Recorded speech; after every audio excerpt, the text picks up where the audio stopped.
બોટાદના હળદર ગામે 2 મહિના અગાઉ આમ આદમી પાર્ટીના નેજા હેઠળ થયેલ ખેડૂત મહાપંચાયત કાર્યક્રમ દરમિયાન પોલીસ અને ખેડૂતો વચ્ચે થયેલા ઘર્ષણ બાદ 88 જેટલા લોકોને જેલમાં પૂરી દેવામાં આવ્યા હતા। ત્યારે 88 પૈકી જૂનાગઢ જિલ્લાના માળિયાહાટીના તાલુકાના ગળોદર ગામના પિયુષભાઈ પરમારને 57 દિવસ પછી આજે નામદાર કોર્ટે જામીન મંજૂર કરતા પિયુષ પરમાર પોતાના વતન માળિયાહાટીના તાલુકાના ગળોદર ગામે આવ્યા હતા। 57 દિવસથી પિયુષ પરમાર જેલમાં હતા। ત્યારે આજે તેઓ જેલમાંથી બહાર આવતા આમ આદમી પાર્ટીના આગેવાનો અને ખેડૂતોએ ઢોલ નગારા અને શહેણાઈથી હારતોરા કરી પિયુષભાઈ પરમારનું ભવ્ય સ્વાગત કર્યું હતું।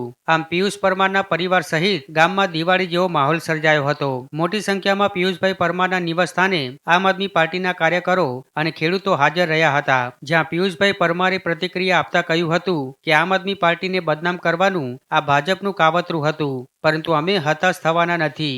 અમારી લડાઈ ચાલુ જ રહેશે। ટૂંક સમયમાં હું ખેડૂત એકતા યાત્રા લઈને નીકળવાનો છું।